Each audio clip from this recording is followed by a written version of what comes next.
Hello students, मैं हूं विशाल देवर्सी और आप देख रहे हैं मेरा यूट्यूब चैनल टी विद्या लर्निंग। ये चैनल बेसिकली जेई और नीट एस्पिरेंट्स के लिए है। जो लोग आईआईटी जेई या नीट का तैयारी कर रहे हैं उनके लिए इसमें हम लोग वीडियोस लेके आ रहे हैं। ठीक है, अभी हम लोग फिजिक्स का कर रहे हैं, आगे मैथ्स केमिस्ट्री का भी स्टार्ट हो जाएगा। तो we are discussing kinematics topic कर रहे हैं हम लोग। तो जो भी जेई नीट का तैयारी कर रहे हैं वो लोग इस चैनल को सब्सक्राइब कर सकते हैं। देखो, लास्ट क्लास में हम लोग इंस्टेंटेनियस वेलोसिटी और एवरेज वेलोसिटी और इंस्टेंटेनियस एक्सेलरेशन, एवरेज एक्सेलरेशन क्या होता है, ये सारा हम लोगों ने डिस्कस कर लिया है। अब हम लोग एक special kind of motion discuss कर रहे हैं, that is motion straight line. Motion straight line का एग्जाम्पल जैसे मान लो ये पेन है, इसको ऐसे छोड़ दिया हमने तो कैसे गिरेगा, कैसे इसका मोशन होगा? It will move vertically downward, it will move vertically downward. तो ये हो गया मोशन स्ट्रेट लाइन, बिकॉज इसका मोशन पूरा का पूरा मोशन जो है स्ट्रेट लाइन के अलोंग है। इसका जो curve along with the body will move is straight line. तो फ्रीली फॉलिंग बॉडी, जैसे इस पेन को ऐसे ड्रॉप कर दें, ड्रॉप करेंगे नहीं, गिर टूट जाएगा। ठीक है, अगर ड्रॉप करें तो ये जो मोशन लेगा वो मोशन स्ट्रेट लाइन होगा। जैसे मान लो कोई पेड़ है, उसमें से कोई फल मान लो टूट के गिरता है, तो that will B motion in straight line, that will B motion in straight line. कोई ऑब्जेक्ट मान लो इस टाइप का है, बॉडी ऑफ मास m, ठीक है, और यहां से कोई इसको मान लो हिट कर दिया, कोई मान लो हिट कर दिया, it will start moving along this direction. So that is also motion in straight line, that is motion in straight line. ठीक है, वो मोशन स्ट्रेट लाइन कहलाएगा। ठीक है, तो freely falling body is a nice example of motion straight line. एक body को plane पे हिट कर दिया, मान लो शुरू में रेस्ट पे था और उसका इसको हिट कर दिया, it will start moving in some direction, एक पर्टिकुलर डायरेक्शन में मूव करने लगेगा। रेस्ट पे रहता है बॉडी तो क्या होता है, जिधर फोर्स लगा उधर ही वो मूव करने लगेगा। तो that is also motion in straight line, उसको मोशन स्ट्रेट लाइन बोलते हैं। ठीक, तो motion in straight line can be accelerated motion or it can be non-accelerated motion also। अगर constant velocity से move कर रहा है तो वो non-accelerated motion हो गया। और अगर मान लो कोई acceleration से move कर रहा है, जैसे मान लो इसको ऐसे पेन को गिरा दिया, तो क्या होगा? ये straight line motion है बट ये accelerated motion होगा। क्यों? क्योंकि इस पे एक g फोर्स लग रहा है। ठीक है, mg फोर्स लग रहा है, जिसकी वजह से g will be the acceleration. तो ये कांस्टेंट एक्सेलरेशन से नीचे आ रहा है। ठीक है, अगर कांस्टेंट एक्सेलरेशन से नीचे आ रहा है तो इसको हम लोग बोलेंगे uniformly accelerated motion. Constant acceleration से नीचे आ रहा है तो हम कहेंगे यूनिफॉर्मली एक्सेलरेटेड मोशन।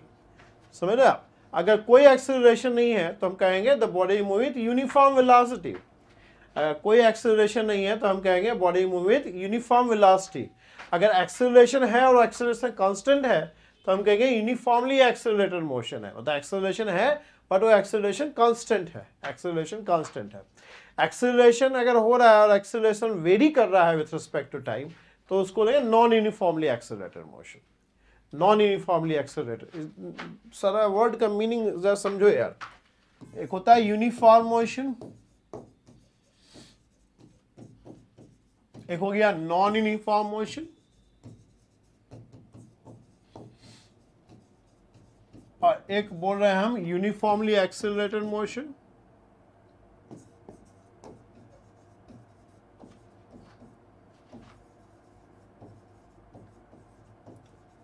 ठीक है, आई बोल रहे non uniformly accelerated motion. Non uniformly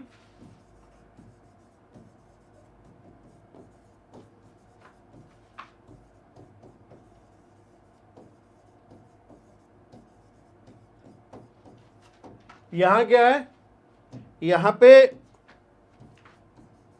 velocity is constant.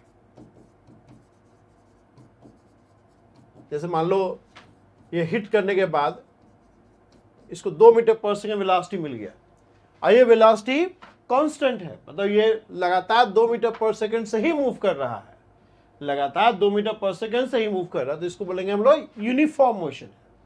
और अगर मान लो ये फोर्स लगातार हम लोग लगाते रहे, उस केस में क्या होगा? जैसे मान लो कोई बॉडी है यहाँ पे, ठीक है, इस पे फोर्स mg लग रहा है, इसको हमने छोड़ दिया, ड्रॉप कर दिया, जैसे पेन ही है, पेन को ड्रॉप कर दिया, ड्रॉप कर देंगे तो क्या होगा?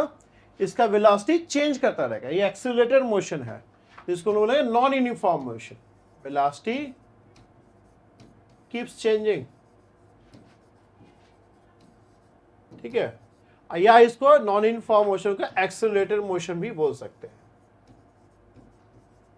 अब एक्सीलरेटेड मोशन भी देखो दो तरह का हो सकता है, एक्सीलरेटेड मोशन भी दो तरह का हो सकता है। इसको चार्ट के फॉर्म में लिखे क्या है ऐसे, मोशन मतलब वेलोसिटी इज मतलब पोजीशन इज चेंजिंग, मोशन मतलब पोजीशन जो है चेंज हो रहा है, ठीक है। अब पोजीशन चेंज होने का दो तरीके से पोजीशन चेंज हो सकता है। The rate of change of position is constant, rate of change of position इसका वेलोसिटी। तो यूनिफॉर्म मोशन में क्या हो रहा है, वेलोसिटी इज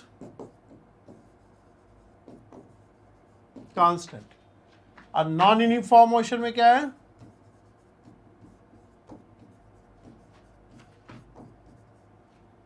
वेलोसिटी चेंजेस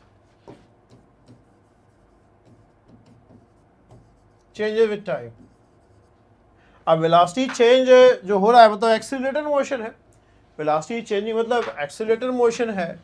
अब एक्सीलरेशन कैन बी कांस्टेंट, और वो एक्सीलरेशन जो है वेलोसिटी चेंज का मतलब एक्सीलरेशन हो रहा है। अब एक्सीलरेशन हो सकता है कांस्टेंट हो सकता है टाइम वेरिंग हो, चेंज भी हो रहा हो। एक्सीलरेटेड मोशन एक तो होता है यूनिफॉर्मली एक्सीलरेटेड मोशन,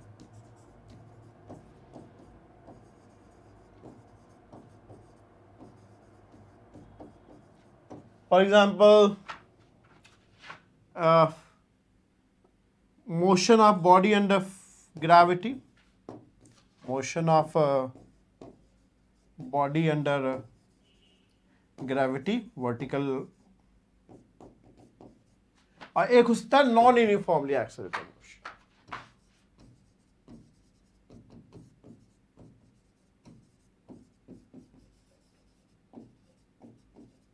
यहां पे एक्सेलरेशन भी चेंज हो रहा होगा, एक्सेलरेशन भी चेंज हो रहा होगा, एक्सेलरेशन भी चेंज हो रहा होगा। वेलोसिटी तो चेंज हो ही रहा है, बट जिस रेट से वेलोसिटी चेंज हो रहा है वो रेट भी चेंज हो रहा है। यहां पे एक्सेलरेशन इज नॉट कांस्टेंट,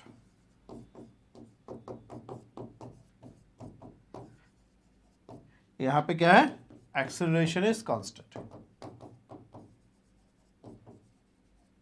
ठीक। तो हम लोग को अभी करना है motion in straight line, we have to do motion in straight line, motion in straight line. तो ये वाला हम लोग डिस्कस करते हैं, motion in straight line. Let's consider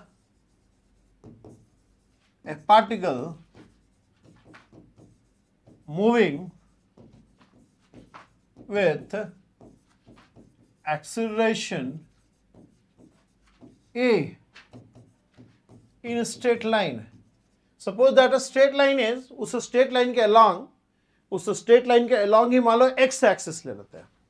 Let's take the x axis, देखो coordinate system choose करना हमारा freedom है। मैं आपको पहले ही बताया था कि कोऑर्डिनेट सिस्टम चूज करना ऑब्जर्वर का डिस्क्रेशन है, वो कोऑर्डिनेट सिस्टम का एक्सेस किधर भी ले सकता है। तो मान लो जिस डायरेक्शन में बॉडी मूव कर रहा है, जिस डायरेक्शन में बॉडी मूव कर रहा है उसी के अलोंग हम मान लो कोऑर्डिनेट सिस्टम का एक्स एक्सिस ले लेता है। Let's take x axis along that direction, ठीक है। तो बॉडी जो है ए एक्सेलरेशन से मूव कर रहा है, बॉडी जो है एक्सेलरेशन ए एक्सेलरेशन से मूव कर रहा है। So in that case, your dv by dt is a, means velocity is changing, velocity is changing, जो instantaneous acceleration है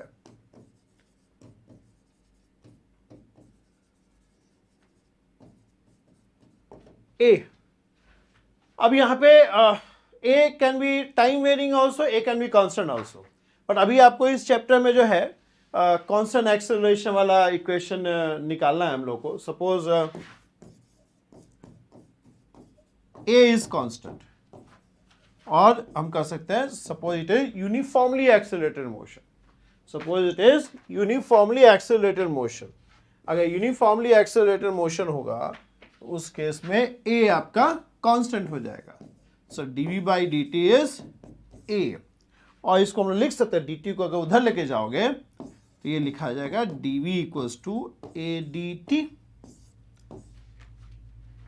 अब मान लो t इक्वल 0 पे, t इक्वल 0 पे जो वेलोसिटी है बॉडी का, सपोज को u है, सपोज t इक्वल 0 पे इनिशियल वेलोसिटी, जब बॉडी स्टार्ट किया मोशन अपना, तो मान लो इनिशियल वेलोसिटी u है, u is the initial velocity, and suppose at time t the body velocity is v, v is the velocity of the body, ठीक है। अब इसको आप इंटीग्रेट करोगे तो क्या आ जाएगा, dv का इंटीग्रल v हो जाएगा, और यहां क्या आ जाएगा, a कांस्टेंट है तो a बाहर आ जाएगा,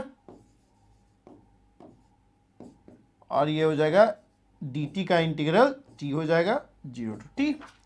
अब देखो क्या करोगे, पहले v पुट करोगे, फिर u पुट करोगे माइनस करके, ठीक है। फिर यहाँ पे भी ऐसे ही करोगे, जैसे fx लिखते हो ना आप, और लिमिट लेते हो x1 to x2, तो पहले पुट करते हो अपर लिमिट, फिर पुट करते हो लोअर लिमिट, और फिर माइनस, ऐसे लिखते हो, ठीक। तो ये क्या आ जाएगा, देखो ये हो जाएगा v minus u equals to 80। तो यहां से एक्सप्रेशन क्या आ गया हम लोग का, यहां से एक्सप्रेशन हो गया जब final velocity v is equal to u plus 80, u plus 80, ठीक है। अगर बॉडी जो है उसका वेलोसिटी बढ़ रहा है, इफ v is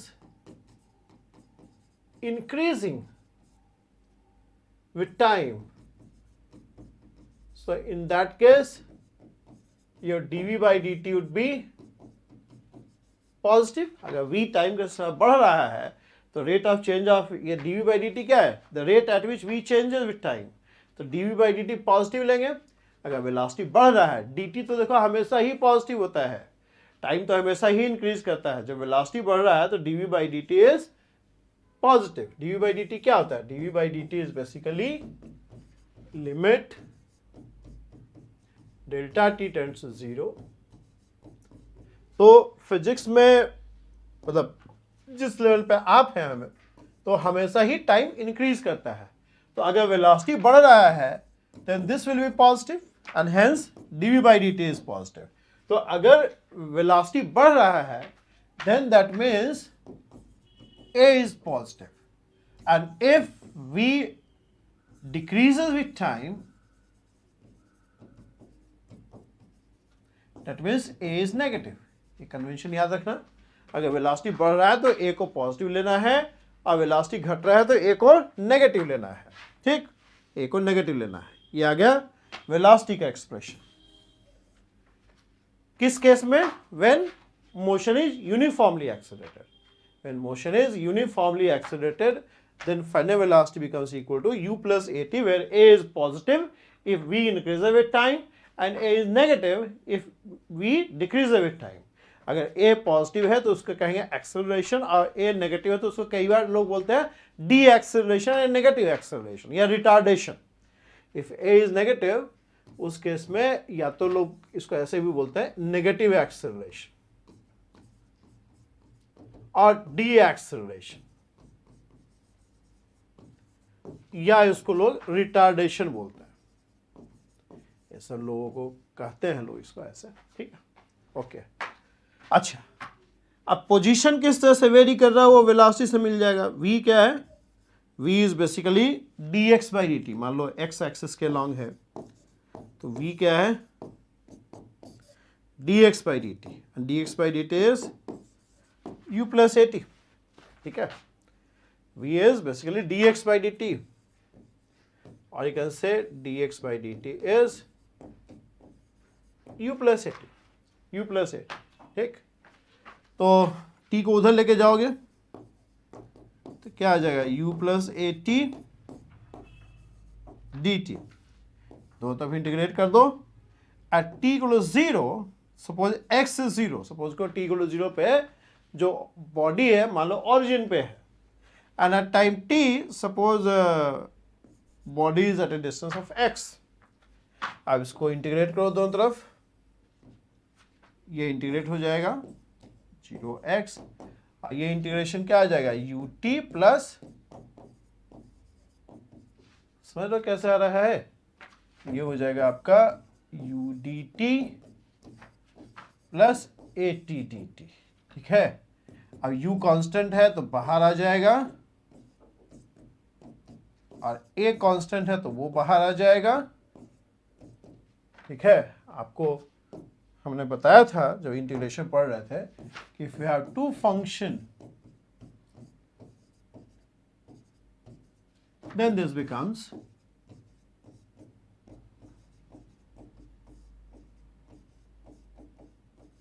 ठीक है। एक तो पहला रूल जो हमने यहां अप्लाई कर दिया, दो फंक्शन है f1 f2 तो ऐसे अप्लाई कर दिया। दूसरा चीज जो हमने अप्लाई किया वो क्या है, if c is constant then I can take c outside, वो हमने यहां अप्लाई किया। u कांस्टेंट u बाहर ले लिया, a कांस्टेंट a बाहर ले लिया। ठीक, अच्छा अब हम लोग अप्लाई करेंगे इस फार्मूले को, t to the power n dt is equal to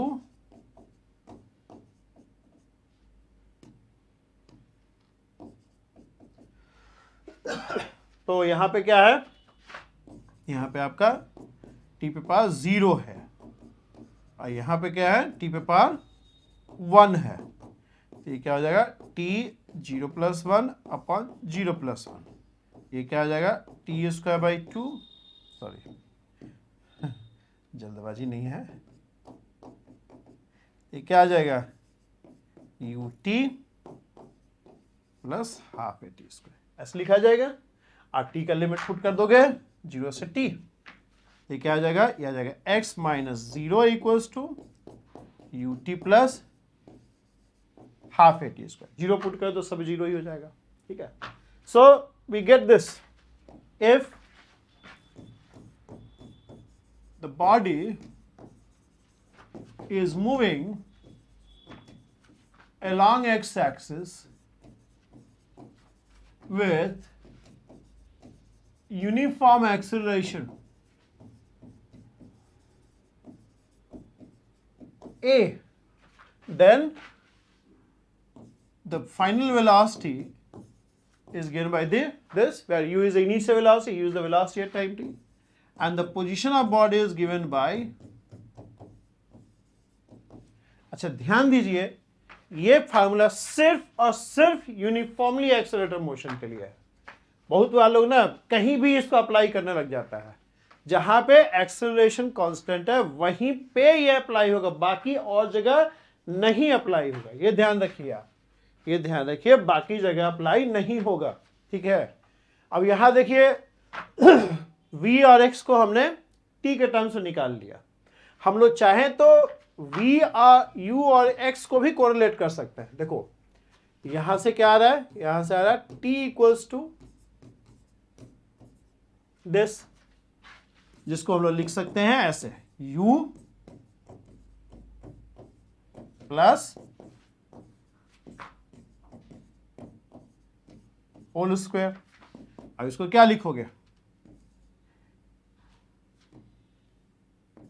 uv minus u²/a, इसको लिख सकते हो 1/2a v² u² minus 2uv। ठीक है, तो इसको लिखा जा सकता है uv/a माइनस u²/a, इसको लिख सकता है v²/2a u²/2a और uv/a। तो uv/a कट गया, तो ये क्या आ जाएगा तुम्हारा, ये आ जाएगा v²/2a और ये दोनों जोड़ दो minus u²/2a। That means the distance traveled can be written in terms of this, or you can say v² minus u² is 2ax, or the final velocity equals to initial velocity plus 2ax, where x is the distance traveled, where x is the distance traveled। ठीक है, अच्छा इसको एक और तरीके से हम लोग निकाल सकते हैं। आपको एक्सेलरेशन दे रखा है, कांस्टेंट एक्सेलरेशन। कांस्टेंट एक्सेलरेशन क्या होता है, इट इज dv/dt। अब dv/dt को, ये इंपॉर्टेंट है, ध्यान देना, dv/dt can be written as dv/dt को लिख सकते हैं dv/dx इंटू dx/dt। ये ध्यान रखना, बार बार बोल रहे हैं, ये ध्यान रखिए। इसको ना ऐसे लिख सकते हैं dv/dt equals to dv/dx into dx/dt। अब dx by dt क्या है? dx by dt is v only. ठीक है, तो ये लिखा सकता है v dv और a dx. जब x इक्वल टू 0 था, जब मोशन शुरू हुआ था, तो वेलोसिटी u था, और जब x डिस्टेंस ट्रेवल कर लिया तो वेलोसिटी क्या हो गया? v हो गया. अब v dv क्या आ जाएगा? v स्क्वायर बाई 2, लिमिट हो गया u टू v, a बाहर आ जाएगा, इंटीग्रल dx क्या हो जाएगा? x. ठीक है, तो ये आ जाएगा आपका v square minus u square upon 2 और ax, or we can say, or you can say the final square of the final velocity equals to square of initial velocity 2x. समझ में आ रहा है जी? ऐसे भी कर सकते हो, इजी होगा. ये था तो देखो लंबा आ गया है ना, कैसे भी कर लो. फाइनली एक जगह फॉर्मूला लिख देते हैं. For uniformly accelerated motion,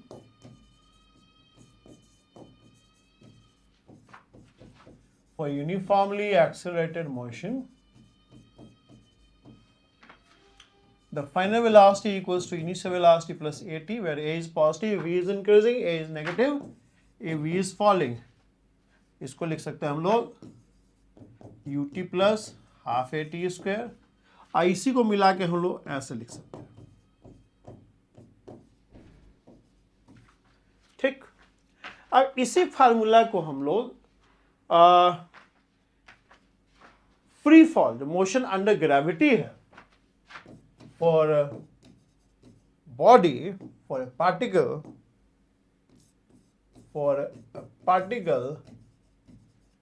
moving under gravity, right. Particle moving under gravity, मान लो अपवर्ड डायरेक्शन को हम पॉजिटिव मानते हैं, मान लो अपवर्ड डायरेक्शन को हम पॉजिटिव मानते हैं, तो ऑफ कोर्स डाउनवर्ड डायरेक्शन जो हो जाएगा नेगेटिव हो जाएगा. तो एक्सेलरेशन किधर होता है? जो बॉडी जो है उस पर फोर्स किधर लग रहा है? डाउनवर्ड डायरेक्शन में है. ठीक है, फोर्स डाउनवर्ड डायरेक्शन में है, तो इसमें एक्सेलरेशन क्या हो जाएगा? Acceleration will be minus of G. क्यों? क्योंकि अगर अपवर्ड डायरेक्शन को हम पॉजिटिव मानते हैं, अपवर्ड डायरेक्शन को पॉजिटिव मानते हैं, तो डाउनवर्ड डायरेक्शन नेगेटिव हो जाएगा. तो हम कह सकते हैं एक्सेलरेशन जो है नेगेटिव है. Acceleration in case of motion under gravity, acceleration is negative. तो हम कह सकते हैं velocity is basically u minus gt. अगर कोई बॉडी को ऊपर की तरफ थ्रो करते हो, अगर बॉडी को ऊपर की तरफ थ्रो करते हो, ठीक है, तो उस केस में मान लो u velocity से थ्रो करते हो, मान लो u velocity से थ्रो करते हो, तो as the time passes on, इस velocity will keep on falling. ठीक है, इस velocity will keep on falling. ठीक है, so v will be equal to u minus gt. आज जो हाइट गेन करेगा, जो हाइट विच इज गेन, मतलब मान लो जहां से थ्रो किया आपने वो h इक्वल टू 0 है, मान लो जहां से थ्रो किया वो h इक्वल टू 0 है. तो अगर मान लो वर्टिकली थ्रो किया आपने, तो वर्टिकली मान लो वर्टिकल डायरेक्शन को हम लोग y मान लेते हैं. ठीक है, वर्टिकल डायरेक्शन को हम लोग y मान लेते हैं, तो distance travel in vertical direction will be equal to ut minus half g t square. ये क्या आ जाएगा? ये आ जाएगा v स्क्वायर इक्वल्स टू 10. ऐसे लिखा जाएगा ना जी. अच्छा, अब आप देख सकते हो, चूंकि आप जैसे ही वर्टिकली अपवर्ड थ्रो करते हैं, तो उसका वेलोसिटी क्या है? घट रहा है. उसका वेलोसिटी जो है घट रहा है. ठीक है, तो एक समय ऐसा आएगा जब ये वेलोसिटी आपका 0 हो जाएगा. एक समय ऐसा आएगा जब ये वेलोसिटी आपका 0 हो जाएगा. वो कब होगा? वो होगा आपका at time t equals to, मतलब यहां से 0 कर दोगे तो t क्या आ जाएगा? u बाई जी. मतलब u बाई जी टाइम पे, जैसे इसको आप थ्रो करो, धीरे धीरे क्या वेलोसिटी घटता जाएगा, एक समय जाके 0 हो जाएगा. ठीक है, वो कब होगा? वो इस टाइम पे होगा. ठीक है, वो इस टाइम पे होगा.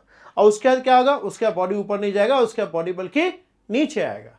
एक्सेलरेशन पहले भी नेगेटिव था, अभी भी नेगेटिव रहेगा. जब ऊपर जा रहा था ना, तब भी एक्सेलरेशन डाउनवर्ड था. एक्सेलरेशन डाउनवर्ड होने की वजह से क्या है? उसका वेलोसिटी अपवर्ड डायरेक्शन घटता जा रहा है. एक समय जाके एक्सेलरेशन तो माइनस ही रहेगा, लेकिन एक समय जाके वेलोसिटी जो है 0 हो जाएगा. वेलोसिटी 0 हो जाएगा, उसके बाद क्या होगा? उसका फर्दर एक्सेलरेशन, चूंकि डाउनवर्ड ही हो रहा है, तो वेलोसिटी नेगेटिव टर्न कर जाएगा। अब समझ रहे, at t equal to u by g ये वेलोसिटी 0 हो गया। अब इसके बाद जो टाइम होगा उसका क्या होगा, वेलोसिटी बिकम नेगेटिव। अब वेलोसिटी नेगेटिव का मतलब क्या है, is coming downward. Velocity positive मतलब is going upward, is going upward. अब इस टाइम पे वेलोसिटी 0 हो गया and for the time greater than u by g v turns negative. v turns negative मतलब body start coming downward, body start coming downward. तो maximum height reached क्या होगा इस केस में,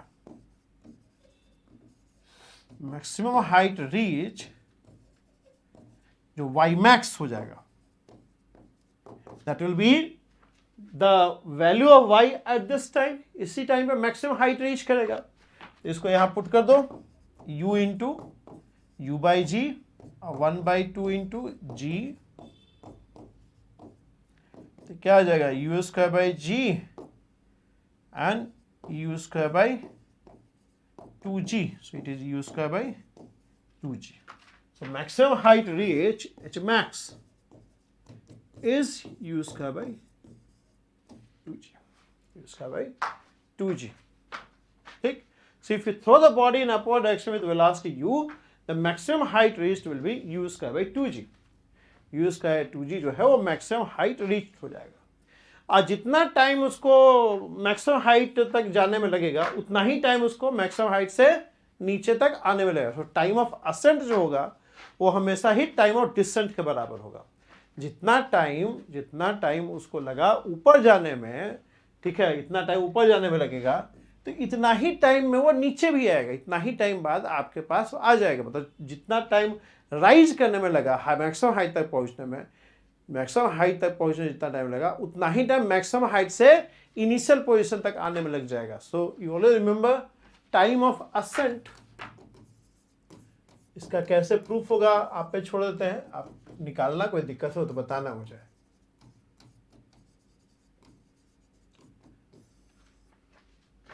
time of ascent is equal to time of descent. ठीक है, okay. अब कुछ सवाल कर लेते हैं, एसी वर्मा से कुछ सवाल उठा के लाए हैं, करते हैं इसको। देखो क्या लिखा है, the particle starts with an initial velocity of 2.5 metre per second. Particle जो है ना, ये इनिशियल वेलोसिटी है, ये आपका u है। along the positive x direction it accelerates uniformly at the rate of this, ये आपका a है। find the distance traveled by it in first 2 second। first 2 second distance traveled का फार्मूला क्या था,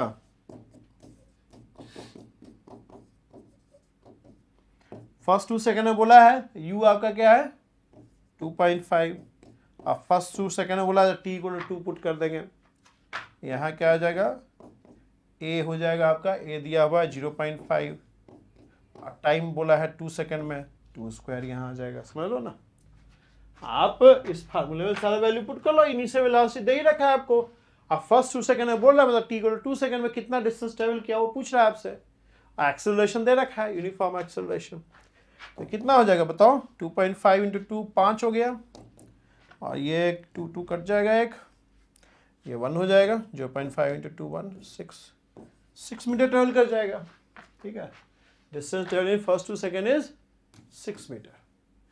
ठीक है, how much time does it take to reach the velocity of 7.5 metre per second. अच्छा देखो, फाइनल वेलोसिटी क्या होता है, v equals to u plus at।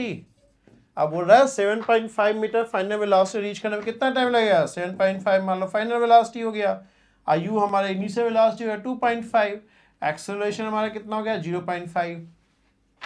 समझ लो, फाइनल वेलोसिटी 7.5 रीच करने में कितना टाइम लगेगा, मान लो t टाइम लगता है, इनिशियल वेलोसिटी 2.5 है, एक्सेलरेशन 0.5, फाइनल वेलोसिटी हमें 7.5 चाहिए, उसी के लिए टाइम t निकालना है ना हम लोग को, यहाँ से निकाल लो, ये कितना हो जाएगा 2.5 इधर आएगा तो 5 हो जाएगा, तो टाइम t को कैलकुलेट कर सकते हो आप इसको, ये आ जाएगा, कर लेना, इधर लाओगे तो क्या आ जाएगा 5 हो जाएगा,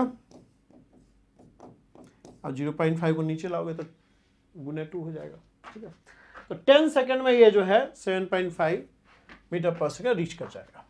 ठीक है, how much distance will it cover in reaching the velocity of 7.5।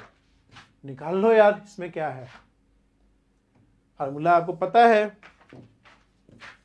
v square u square plus 2as final velocity 7.5 reach कर गया, इनिशियल वेलोसिटी 2.5 है और एक्सेलरेशन 0.5 है और डिस्टेंस s है मान लो या x मान लो, ठीक है।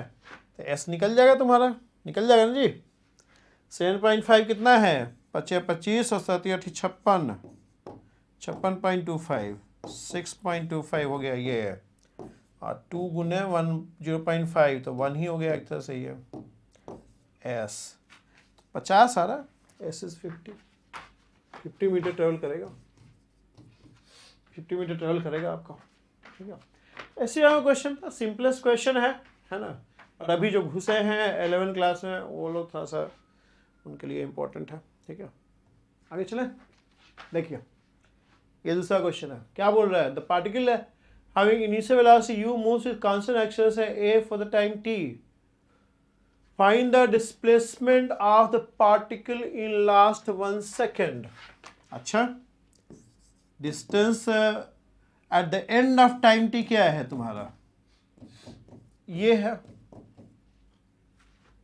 है आपका xt है ना, ये आपका distance at the end of time t है, ये आपका distance at the end of time t है। अब बोला कि लास्ट का 1 सेकेंड में, मतलब आप निकाल लीजिए t-1 टाइम पे, t मान लो 10 सेकेंड है तो t-1 9 सेकेंड हो जाएगा, तो t टाइम तक इतना डिस्टेंस ट्रेवल कर लेता है, हमें लास्ट 1 सेकेंड में चाहिए, तो हम क्या निकालेंगे, t तक इतना डिस्टेंस ट्रेवल करता है, अब फिर निकालेंगे t-1 तक कितना डिस्टेंस ट्रेवल किया है, आपका t तक ये डिस्टेंस ट्रेवल किया, हम निकाल रहे हैं अब t-1 तक कितना डिस्टेंस ट्रेवल किया, तो वही डिस्टेंस लास्ट 1 सेकेंड में हो जाएगा ना जी। t-1 तक जो निकालेंगे और t तक जो निकालेंगे उसको घटा देंगे तो लास्ट का 1 सेकेंड का डिस्टेंस आ जाएगा हमें। जैसे मान लो 10 सेकेंड है तो 10 सेकेंड तक जितना ट्रेवल किया वो निकाल लिया, फिर 9 सेकेंड तक जो ट्रेवल किया वो निकाल लिया और घटा लिया, तो लास्ट 1 सेकेंड का आ जाएगा हमारा, ठीक है। तो x t-1 t टाइम तक तो ये डिस्टेंस ट्रेवल किया, अब t-1 पे कौन सा डिस्टेंस ट्रेवल किया, ये आ जाएगा। तो distance travelled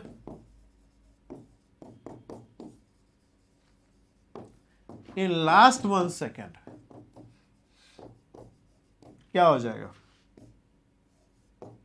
that is equal to xt minus distance travelled till t-1 second, यह हो जाएगा ut plus half a t उसका minus ut-1 minus half,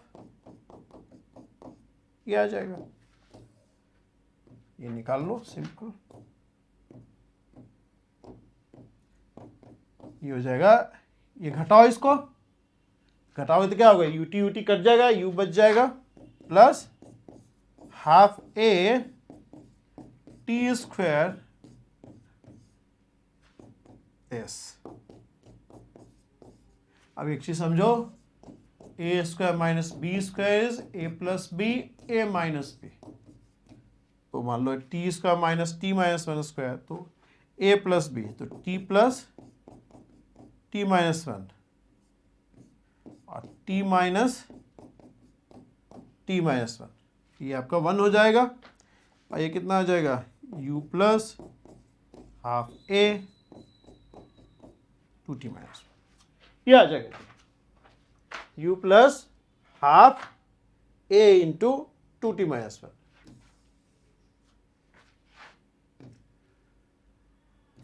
u plus half a, ठीक, वैल्यू दे दिया तो सब पुट कर लेना, निकल जाएगा तुम्हारा, ठीक है। 5th सेकेंड, 5 सेकेंड, 10 सेकेंड है तो लास्ट 10th सेकेंड में 10 पुट कर लेना, बी पार्ट कर लोगे ना, वैल्यू पुट करना है, सिंपली सिर्फ वैल्यू पुट करना है, कर लीजिएगा आप, ठीक है। चलेगा। ये देखो, ball is thrown at a speed of 4 metre per second, find the maximum height range. Maximum height range का फार्मूला भी निकाला है हम लोग, एच मैक्स इज, अभी निकाले ना, u का वैल्यू 4 है, 4 गुने 4 हो गया, 2 गुने 10 हो गया, 2 दूनी 4, 4 दूनी 8, 0.8 मीटर हो जाएगा। अभी निकाले, जस्ट ठीक है। Okay, so this is motion under straight line, ठीक है। मोशन अंडर ग्रेविटी भी थोड़ा सा कर ही लिया, इसको और न्यूमेरिकल करना पड़ेगा, इतना ही से बात नहीं बनेगा, इसको न्यूमेरिकल तो अभी और भी बहुत सारा करना पड़ेगा, ठीक है। तो सब करेंगे हम लोग, अभी थ्योरी वाला पार्ट कर ले रहे हैं, नेक्स्ट क्लास में न्यूमेरिकल करेंगे इसका, ठीक है। Okay, so I stop over here and you are watching T Vidya Learning YouTube channel, and those who are preparing for IIT JEE and NEET, they can join this channel। अगर video अच्छा लग रहा हो उसको like share comment कीजिए और बाकी लोगों को भी बताइए चैनल के बारे में। Okay, so thank you very much and have a good day.